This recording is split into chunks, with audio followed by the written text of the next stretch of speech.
by the title of this video, I'm going to share my BBC journalism fast track interview process experience. And I didn't get the job, let me just say that, but I have gone through the process right to the very end, bar actually being recruited by the BBC.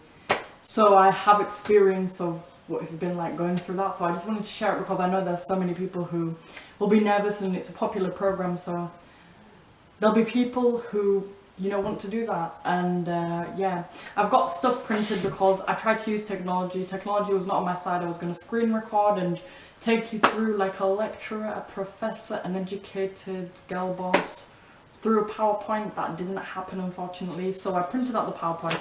And I'll say this, if you want the PowerPoint that I've made with information and resources and stuff like that about my experience, then email me. My email is at the bottom somewhere there, you'll see it in the information section. Send an email and let me know, and I'll send you the PDF of my PowerPoint that I've made. And any other questions, of course, if you have them about anything or this. So let's get into it.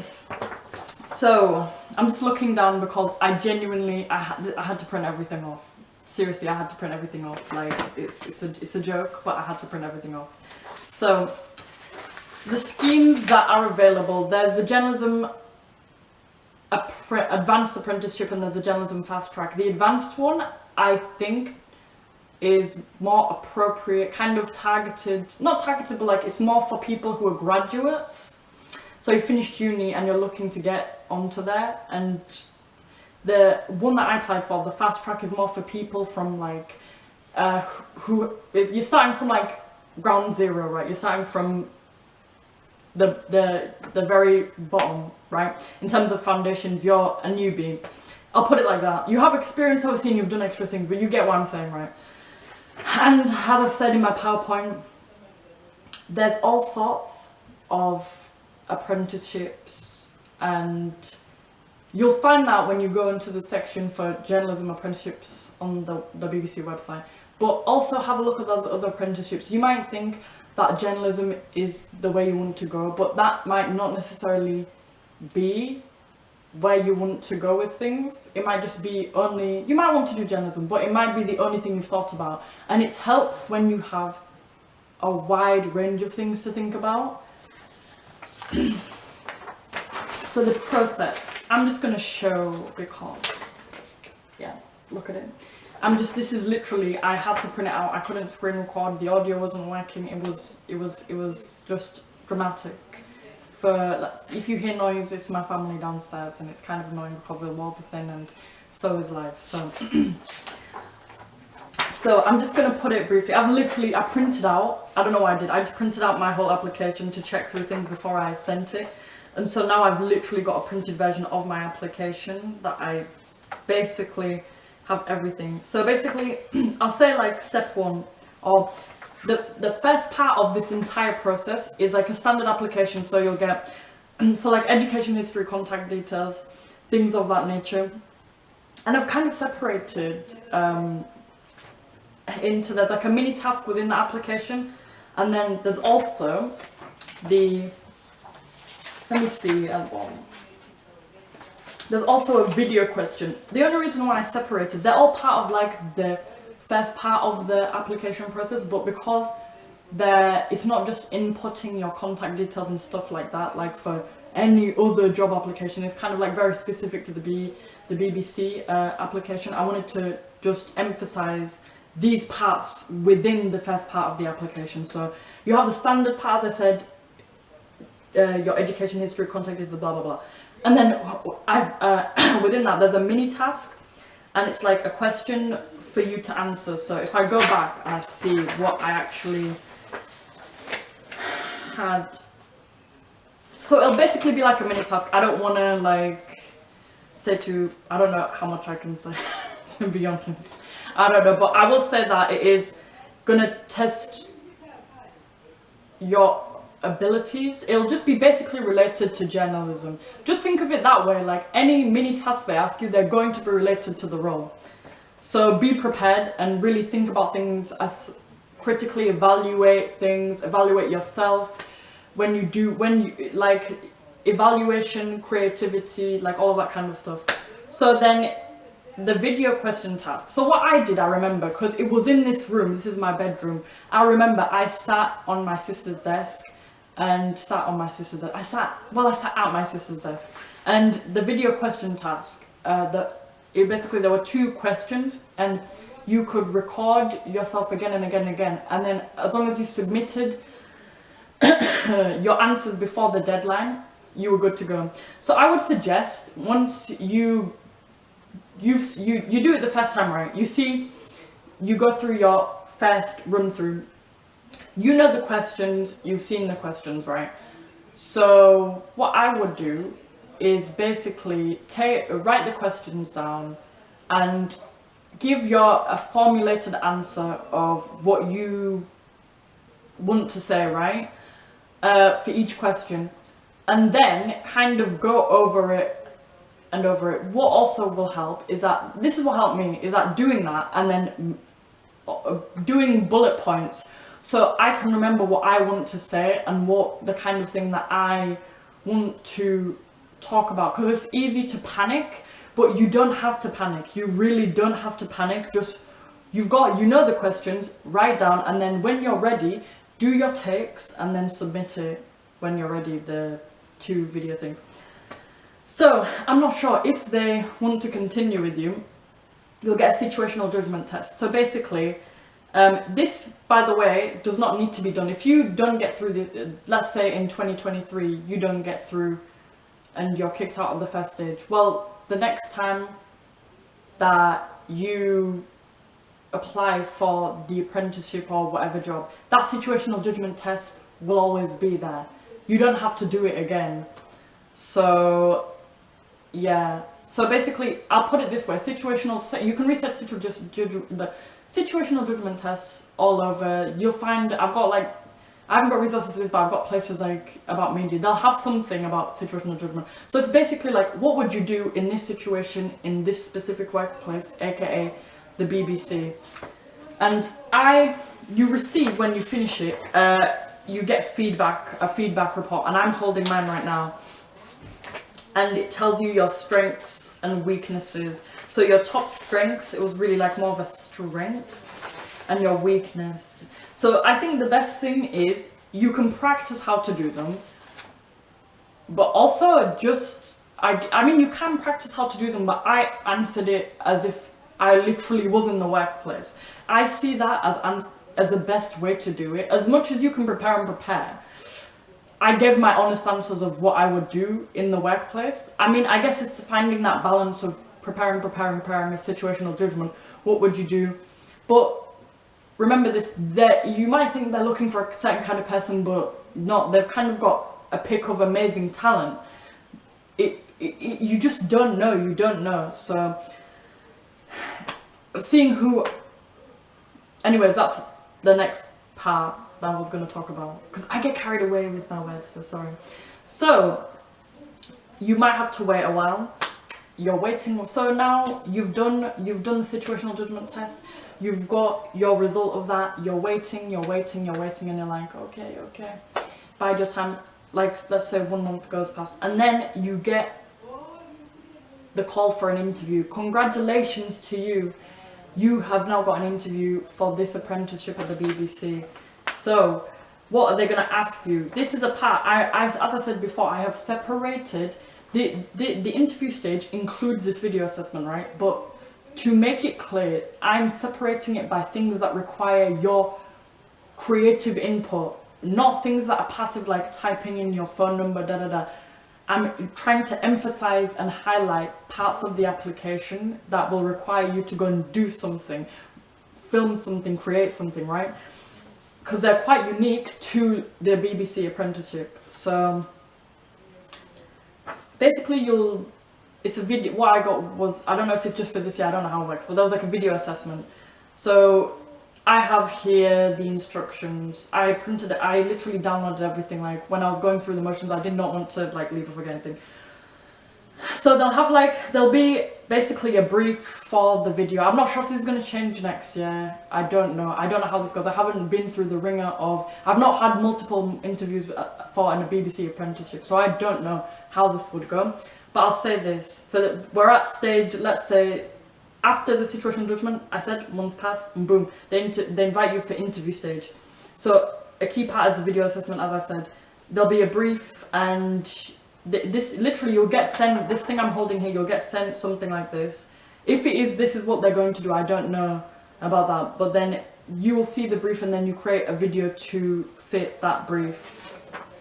So then you go to the interview. I mean, like, you've sent in your video before the deadline has come, the deadline has passed, and now in 2 weeks is your interview, right? 2 weeks goes by and then it's interview time. So what happened in the interview process is that I'm only including this so that, because I was a bit confused, and there was like a welcome meeting thing, and I was taking it so seriously, but it wasn't that deep. It was just introducing us to the course, to the BBC, to this, to that, to the other. Just all of the candidates and people who are involved with this apprenticeship, and even some people who had done the apprenticeship, to give us advice and to let us know about their experiences. So that was just a welcome meeting, just putting it out there, so if you know, you know, and don't get thrown off by it, because every little thing, I know I'm a nervous, anxious person, I know every little thing might set you off and might be like, you don't want to be surprised, super surprised. I mean, you can never tell, but like, you get what I'm saying. So then what happened is that it was one day we had that just introduction to the BBC apprenticeship thing, all of the candidates were there. Then in the afternoon of that day, we had a group assessment, and it was with all of these other candidates, which will probably be with people who are vying for the same candidate role in your area, because there's different areas that you can list.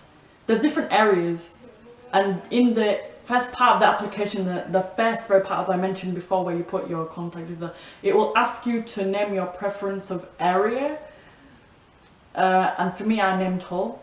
So it will ask you to name a preference area. So you might be like, I really want to go to London, but I don't mind going to Salford, and that'll be your second choice, for example. So it'll be like that. So I don't know if this is how it is, but I've kind of thought that these are people who are going to be who are going for the whole position. I thought that's how it would make sense. If I'm wrong and you've been through this, please let me know, but that's kind of how I took it. Please correct me if I am wrong though, because I don't want to spread too much, I don't want to spread wrong information out there. So the group assessment, I'll say this, is collaborative and creative, and remember, balance. Collaborative and creative. You're working in a team, whatever you've got in front of you, you're working with people. Just remember that at the back of your mind, you're genuinely working with people. People are going to be evaluating you whilst you're on this, doing this assessment, so don't worry about that, just do your best. Collaboration, creativity and balance, teamwork, you know. So then the individual assessment, which is the final thing, right? It was an interview. It was like, I don't know if it was 2 or 1 day later, but the individual assessment is basically your personal interview. There was a group assessment and then your individual interview. So they were asking various questions, obviously related to the role of journalism, and then in the BBC, you know, it's always, if you've had job interviews before, you'll understand this. And like for example, the video that I made, so the pre-interview stage, the thing you have to make for the interview, that was basically what they asked me about. And you will, oh yeah, that I was going to say, it says you'll get a document that says all the information for this. So yeah, the document does state certain things to think about and blah blah blah, and you'll get that if you get to that stage. So obviously the next part is where you'll wait for like a couple of weeks and you find out if you got it or if you didn't. And for me, I didn't get it, which is fine, because it's a miracle, I feel like, that I got that far in the first place, and that it was my first time ever applying to the BBC for an apprenticeship. To get that far, I think, for something so competitive, I think is really cool, and I'm very grateful. So next part, advice. So let's say you didn't get the apprenticeship, for example. Sorry guys, I'm so tired. So, as this says on here, remember the PowerPoint, email me, request it, I'll send it to you, just let me know. But anyways, reduction is bad, but it's not the be-all, end-all, be-all. It's not the end, please. Don't think of it like that. It's easy to get caught up in, you know, it's a prestigious, has a status, working at the BBC. Don't get caught up too much in your ideas. Like, really try not to, because it's really bad for you. You know, you have to protect your mental health, you have to protect, you know, really just protect your kind of thought processes. And it would be silly said to be positive, because it's not always positive, so just keep that in mind. Don't put all of your eggs in one basket. Seek to apply for similar apprenticeships or jobs. Volunteer for media roles if and when you can. So check if you can help at a local organization in your area, whatever it is, because there's within every company or organization they always have like finance, HR, communications and marketing, and media. They always have like the main infrastructure, and then boom, it's the specific organization itself, whether it's a gardening center or the city council or a startup tech agency, like whichever it is, they have that mainframe infrastructure that holds it. So you can get these kind of media jobs within all of these different kinds of organizations. So always look, if they're looking for someone to do stuff, always put yourself out there is the main thing. Put yourself out there, because I promise you, it is going to benefit you. People might see you. This is why you should, you know, just put yourself out there. I'm sorry, I'm just really passionate about this. So. And use I've got a list of resources to find schemes, work experience, volunteer roles, jobs and apprenticeships. So basically, if you're at any stage of your career, really, basically, I'll just put a few out there, but email me if you want the entire list, because this video is going to go on and on. I don't want it to be super, super long. So Media Beans on Twitter, BBC Get In on Twitter, Creative Access, that's just some of them.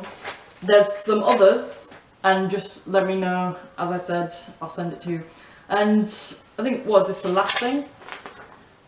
Yes, it is. It's create a portfolio. Whatever you're interested in, let's say journalism, create your own blog, create a YouTube channel, etc. They really like, I think any place that is hiring, whether it's an intern, an apprentice, someone at an entry-level job, or someone higher than that, they really like to see initiative. But especially for people who are starting out, they want to see what you're coming up with yourself, especially in these creative industries. Film something, write something, get involved. There's always something. This is use social media. I'm telling you, we live in a time where we're so lucky to have this kind of resource. It's not perfect, but you can, at your fingertips, truly, and I know it's cliche, you have like the resources. You search, go. I've typed in Facebook. I found my first, one of my first writing for online publication I wrote, and I found a fashion publication internship on Facebook, and they had like the form online, like they have online application job forms that people can put out there on Facebook, and I applied to it. They got back to me, and I did work for them for a fair few months. So trust me, you really have to look for this kind, because I think people underestimate things like Facebook. You don't really associate it with, you know, the works of LinkedIn. I'm sure you know about LinkedIn. Gosh, everyone knows about LinkedIn, don't they? So there's also internships on there. Look local, because that will be an easier place to start as well. Email places, the local government might have a place. If email their marketing department, say I'd like to get some work experience with you for a week. If you're young, you're young and you're like you're doing work experience, or you're in high school, secondary school, I would suggest, and you're really interested, start as soon as you can. Put yourself out there. If the teacher offers you it, take it and get that work experience or experience in media or whatever. just put yourself out there, because it really is the best way. There's so many interesting portfolios out there. People make moving ones. People are really good with the creative aspect of these things, and they really stand out. And people are just really think creatively. Just think like the world is your oyster. I'm telling you, like, really put yourself out there. It's a freeing feeling knowing you can put yourself out there, right? And there's always someone who might see you. You don't know who it is, but there might be someone who'll see you. So that is it. And yeah. So as I said, if you want the PowerPoint for like a more like concise full thing that doesn't have the yammering and blah blah blah of me, then please request the PDF of the PowerPoint I made. I will send it to you, and all I can say is thank you and good luck. Oh no, thank you for watching. I was gonna say thank you and good luck for watching. Oh, I'm tired. I'm really tired. Okay, thank you for watching and good luck everyone. I hope you all, you know, reach for the stars, get your dreams, you know, all of that jazz. So yeah, good luck. So that's all for this video. As I said, any questions, put in the comments below. Email me for the PowerPoint. I'll email it to you. And yeah, that's all for today. So I'll see you next time. Bye.